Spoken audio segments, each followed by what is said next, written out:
All right, we're back with episode, I believe, seven. I think we're up to seven now of the podcast. Might not be seven. If it's not, then whatever. Dedicated transit lanes. What episode? Yeah, Dedicated transit lanes. We're gonna keep doing it. dedicated to dedicated transit That's lanes. right. I'm That's where we're at. dedicated. Focus is So devoted to dedicated transit we lanes. remembered the topic from last week. I know last week we said, "Oh, let's see if we can even remember what we're going to talk about." We did remember it.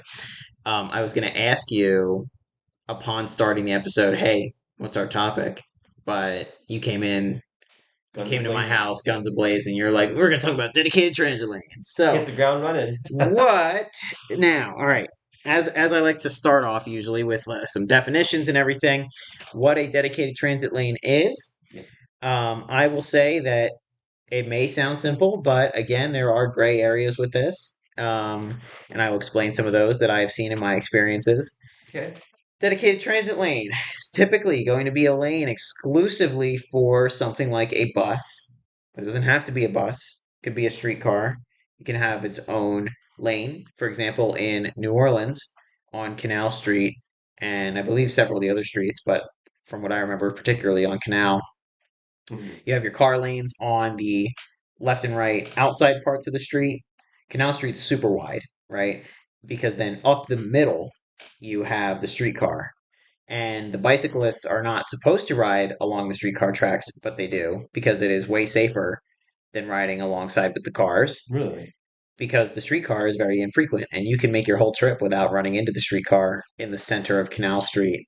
But then if you're on Canal Street with all the cars, it's really scary. Hmm. So you see people riding their bikes all the time in the lane for the streetcar. Yeah. So already right there, you're kind of breaking the idea of dedicated Yeah. because even though we love our bicyclists, they are technically not supposed to ride there, but they do because it's designed to technically like there's nothing stopping them, Right. right? Like it's designed to allow it, and it is ultimately the safer choice whether or not they are told that they can or can't do that. To ride alongside the streetcar. I guess if you think about it, if a cyclist or cyclists can be taking those, if there isn't a bus or train, uh, they as long as it's not cars, Yeah, exactly. right? Because like the Yeah. cars can just easily back up and just slow down the traffic of the Yep. transit, which which defeats the purpose, Yeah. having Well, faster yeah. transit. That's the other big thing. Why do you have a dedicated transit lane? Well, if your buses get stuck in the same traffic that the cars do, there is hardly a reason to take the bus. Hardly. Yeah. If you're just going to be stuck in traffic the whole time as well, then if you have a car, Hmm. why would you take the bus? Other than maybe to save on gas or something, there's some slight incentives there. But if you are going to be stuck in the same traffic on the bus as you are in the car, your commute time is likely going to be higher actually on the bus because the bus isn't going to stop right in front of your work, like where your work might have a parking lot or a garage right nearby. The bus might not stop there, right? So you're going to have to do a little bit of walking, and the bus, you're at the mercy of the bus schedule. You can't leave exactly when you want. So, and if the bus is stuck in traffic, it could be late, Yep. right? So that's how you then kind of can get around that with having a dedicated transit lane Hmm. helps the bus not get stuck in the same traffic that the cars do. Right. Now, the other kind of deal with this, right? Back to my New Orleans example, that center area where the streetcars go. So cars, don't drive up it, but they do drive across it. Because if you're on Bourbon Street and you have to cross Canal, then you have to go across the streetcar tracks, of course. So cars can cross them. You can cross the tracks. You just can't drive up the tracks. So again, there's those instances of where other things are using the area Right. and it's not perfectly dedicated. But I will say the streetcar in New Orleans has a lot better space allowance for the streetcar than in somewhere like Tucson, where in Tucson the streetcar gets stuck in the traffic, and if you are taking the streetcar out to Fourth Ave or downtown on a Friday night or a Friday at rush hour, right? I've been in it plenty of times where where Fourth Ave and Congress meet is a big choke point, Yeah. and you can be stuck in that underpass or just past the underpass at the light for a really, really long time. while you're And waiting for the while you're waiting for the light, and mhm, the streetcar at some intersections has a different light than the other mhm, traffic, which helps it. mhm. But a lot of the times you are at the same mercy as the cars because the tracks and the cars run on the same area. Whereas in New Orleans, they're separated Of course. in that area, in that part at least. I don't think the whole thing. The streetcar lines are very, very long in New Orleans, but there's a long section, and if you're a tourist, you're mainly going to be in this section where the streetcar has a dedicated spot for itself. Yes, Tucson needs to really turn the streetcar tracks into a dedicated. Yeah, But although at some point it's so narrow that what you're really going to be looking at is no cars, just a just the streetcar. streetcar. Yeah, Um, and I don't know politically that would be it's better. very difficult politically, and Yeah. that's the thing too that I'm getting at with New Orleans is that Canal Street is giant, and Hmm. so it allows for that. You can have that. I mean, it's like four lanes of cars, two in each direction, and two sets of tracks, and then there's a lot of spacing in between those too. Like Canal Street's so big, and so but then like other roads in New Orleans are not like that. All the side streets are like Bourbon Street's not like that, right? Bourbon Street's really really small, so you don't have those kinds of things there. And then yeah, downtown Tucson. I mean, it's as wide as a lot of the roads are in the city.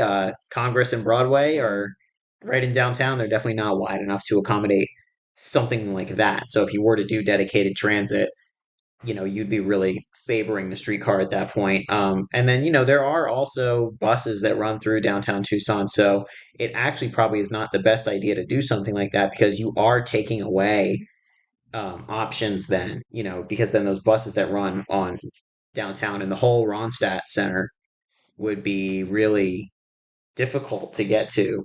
We have this transit center in downtown Tucson, and if you said no more automobiles on Congress and Broadway, only trains, then it would be, I feel like that would be a problem for the buses. Well, here's the deal with that. So, just in context, they have finished half of this project called the Downtown Links in Tucson, and essentially it was built to connect the I-10 freeway to some major roads east of downtown because downtown has these narrower streets. So that being said, you're really going to be eliminating the you're going to be eliminating a large portion of traffic from Mm, Broadway and Congress right. soon, right? And so it makes sense with those streets to turn them well, put them on some serious road diets. I mean, Congress is already only two lanes, and there are bulbouts so that Mm, to make it safer for people to cross and to slow traffic. Um, but you could have one dedicated transit lane, uh, and you could have one for cars that want to go across town. But that really kind of uh, it's a tight uh, point because you're also need a bicycle right of way, yeah. and you I think that pushing the bikes into the transit lane would not work, especially with the tracks because the tracks are so it's kind of a hazard. Yeah, yeah. So I don't That's know. the deal with the New Orleans thing. It's like Hmm. you run that risk, and but Hmm. a lot of people take that risk over Hmm. riding next to the cars. Hmm. They'd rather ride up against the tracks and risk their wheels getting caught. But I mean, if you're a regular bicyclist, then you can avoid it. I know. The first time I ever rode, I think down around downtown Tucson, I definitely at one point did crash because of my tire was in the track. But now I know you get a feeling for like the angle of your tire on the track, so you don't just dip in and just like jam up and just go yeah, over your handlebars.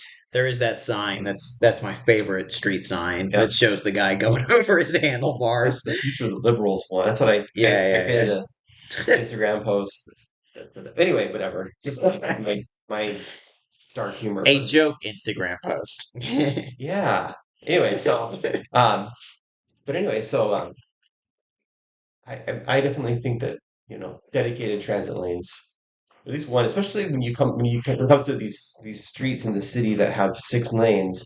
most certainly, most definitely, you need a dedicated transit Yeah, lane. and I think that, what we're really getting at here, just the way you were describing kind of how you would redesign Congress Street in Hmm. downtown Tucson, you're like, okay, you could have one lane for transit, one lane for cars, but oh, then we need bicycle right away and everything. I think that, what we're really getting into is arguably my favorite thing in all of transit planning is the idea of complete streets. What you're describing is we need to make this a complete street. And just for definition's sake, for everybody, that, at least to me, means a street that offers all modes, that you can do all modes, meaning you can walk along it because it has a good sidewalk. You can bike along it. It's got transit and cars, right? So notice we still have the cars, and that's to me why it's the most politically sound option, Hmm. because you're not doing something that is deemed radical in the US, which is taking cars away entirely, though that may work in other political areas in the world. It is very contentious in the US, but But it's happened though. yeah, it has happened, but Market Street in San Francisco, yeah, it's just transit only and bicycles. but it's very hard. It's Yeah. very hard to accomplish that stuff quickly. So my point is that we're gonna likely have cars forever, and Not say that. whether or not you want that reality. But the thing is, what we can at least do is give people the option to do something else if they so choose. Those who want to drive their car literally everywhere, they don't bug me so long as I have an option to not do it. I'm worried about myself. Of I'm not course. worried about what other people do in regards to how you want to get to work. The goal, is to make taking transit just as convenient, quick, and easy as driving a car because Right, you're wanting to expand transit, for all people and make it a viable option for right. there's a lot of reasons, tons of reasons, but Hmm. just for the sake of dedicated transit lanes, you're really wanting to, you know, get those transit lanes in there, get the density along those transit Hmm. lanes, right? That really justifies the um, the putting, the dedicating of that lane to the Yeah, transit, yeah. and it's not really even that it's not even that terribly dense that you need. Like you could have density at transit hubs.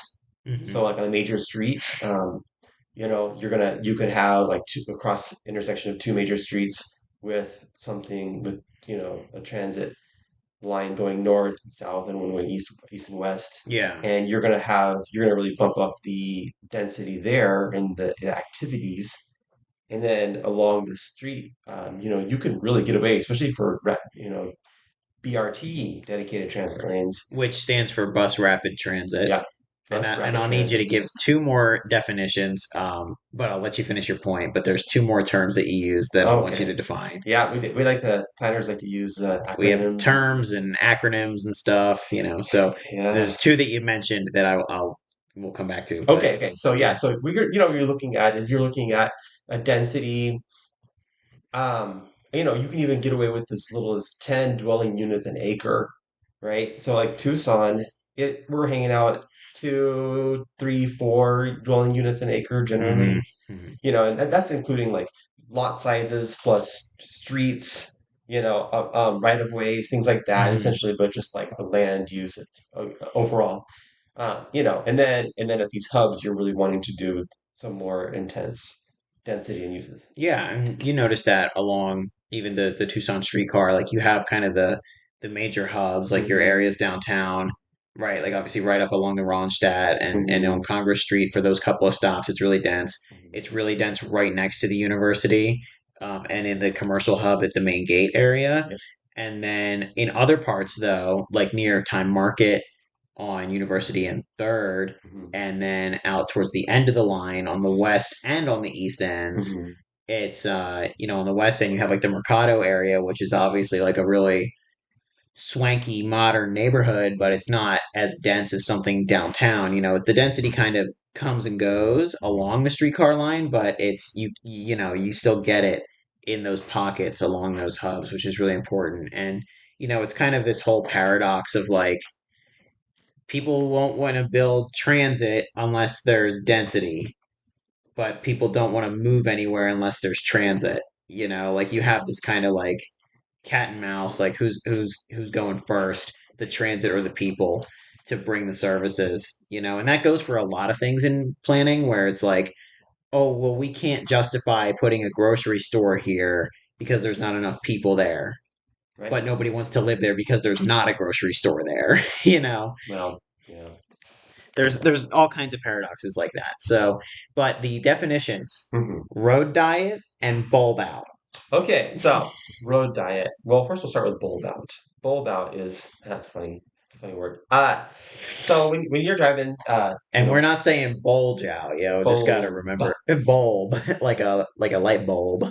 So essentially, when you have a curb and you go to a corner on the sidewalk, and the sidewalk gets to the corner, um, how do I describe it? It's a very, it's like a very, The corner kind of is extended, yes, that's it. but only the corner. The corner extends out into the crosswalk a little bit, Yeah, and it is usually marked off with, a lot of the times they're temporary and they're testing, right, these bulb outs, so that they can see if they actually want to pour some concrete and extend the true curb out later. But what you can do as a pedestrian in a bulb out, you know you're going to be marked off with some paint or some chalk and hopefully some planters to block cars. You can stand in the bulb out and then cross. And it's supposed to be a safe spot for pedestrians. So then if you have the curbs extending, the corners extending, that makes your crossing time less.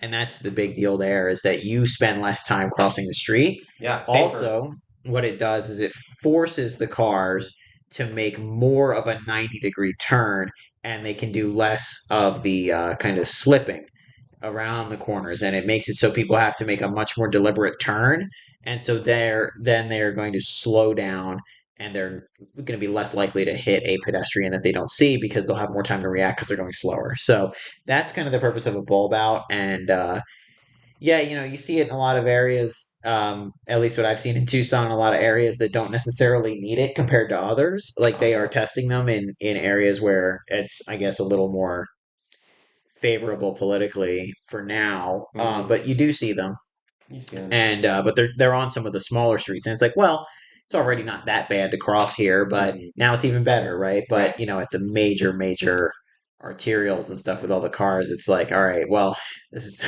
this feels like a bit of a lost cause at this point, but And it is. yes. They had built in the major arterials.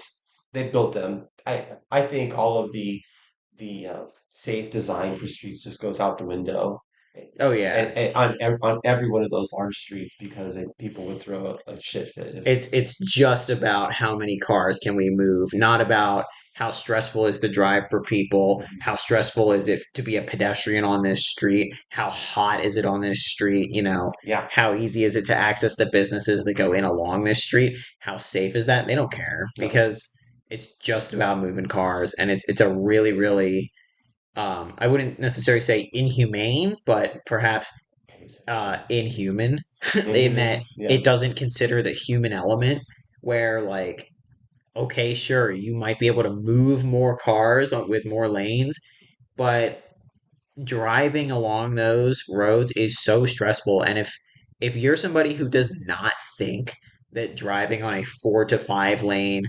one-way road is stressful, then I'm going to make the assertion that you're not very in tune with your own emotions, okay, because now that's well, it's interesting you say talk about driving on those lanes because it's like people don't even think about driving. They're like, I'm in a car, I'm going, whatever.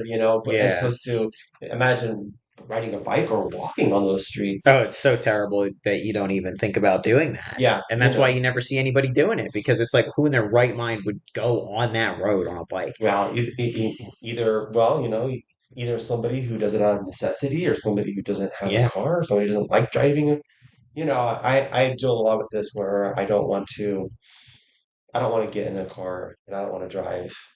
But I think that you're hardcore cyclist people, though, who, mhm, really know how to get around and bicycle in a city like ours. mhm.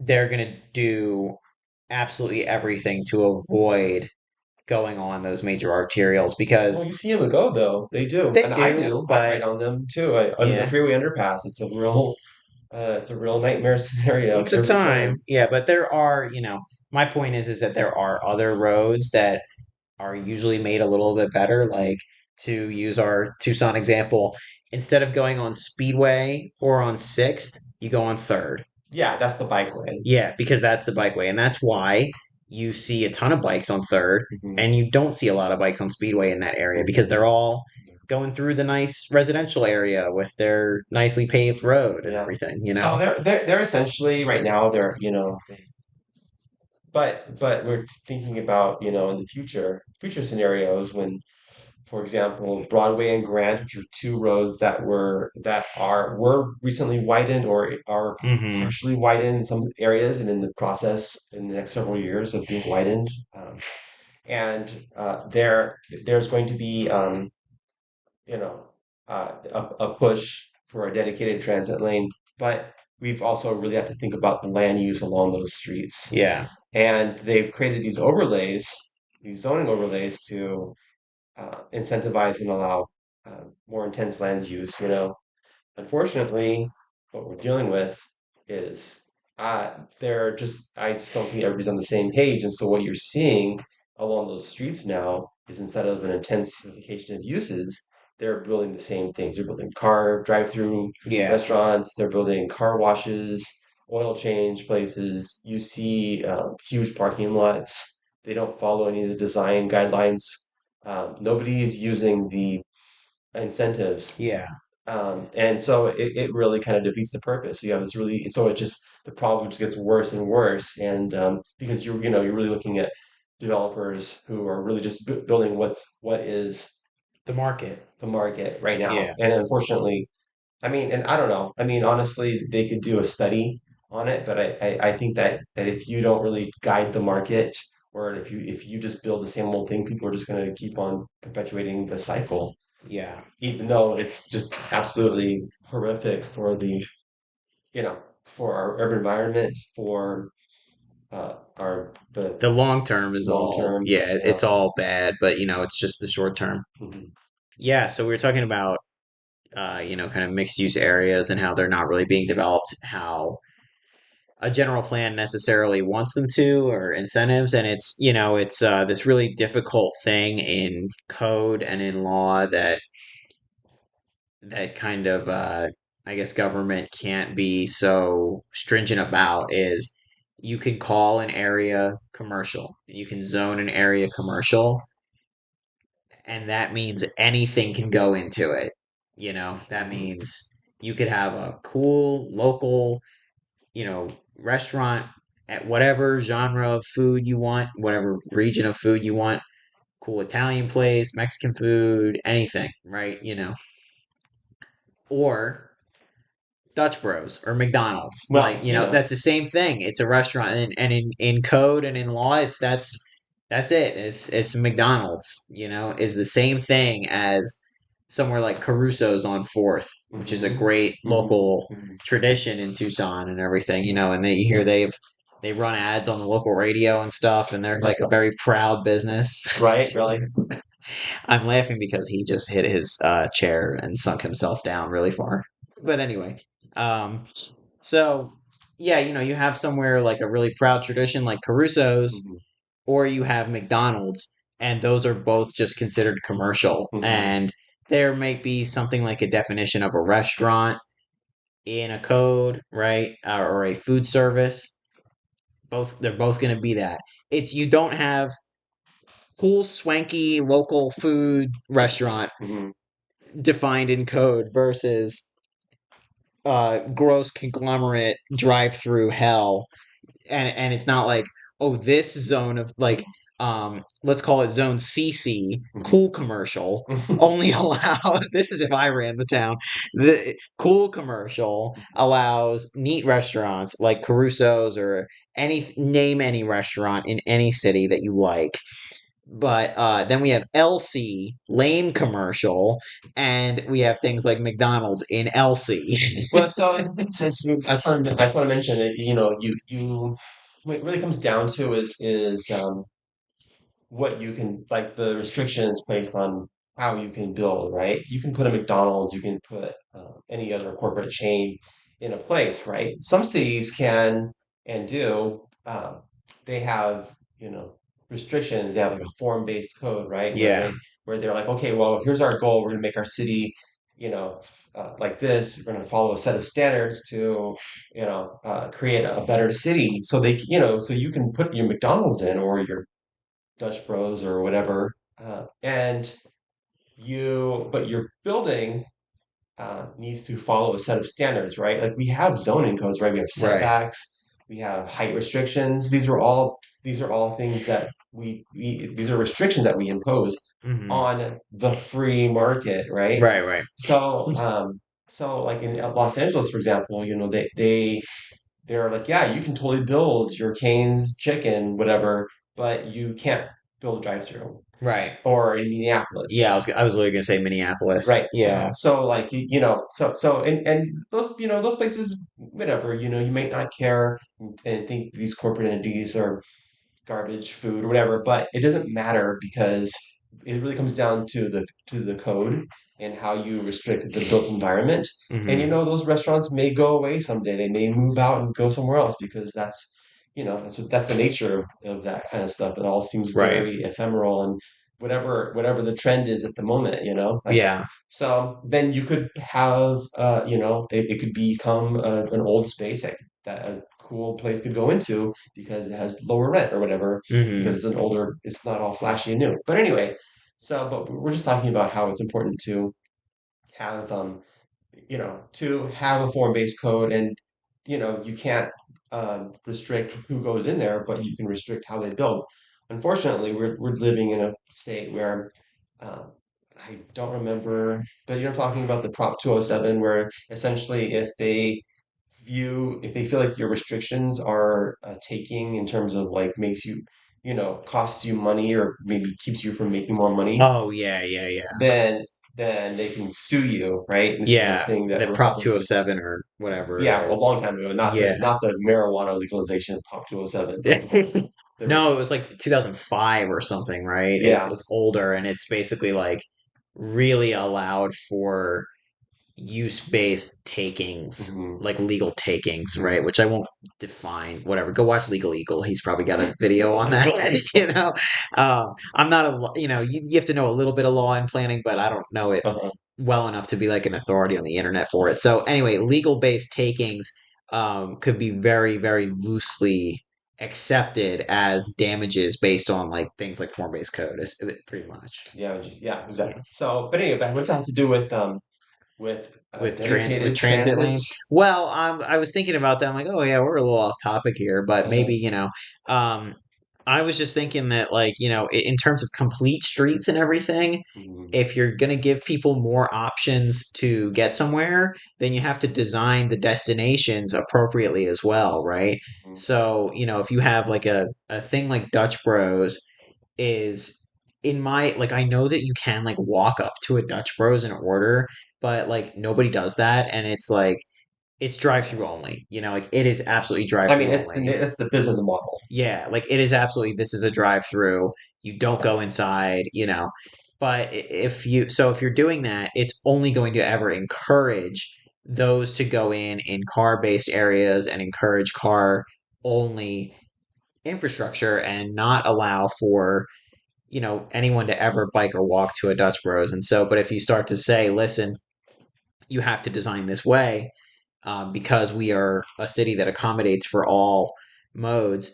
The thing that I wanted to mention is that it's really interesting to me how many of those big boy chains still go in walkable areas. You see The hamburger place, big boy. no the big boys just meaning like the big fast food chains. Oh, I see. Okay. Not I don't even know what the hell that is. Big boys? Is that Big boy, bun boy. I don't even know what that is. I think there's a fast food chain called Big Is Boy. that out of business? I think.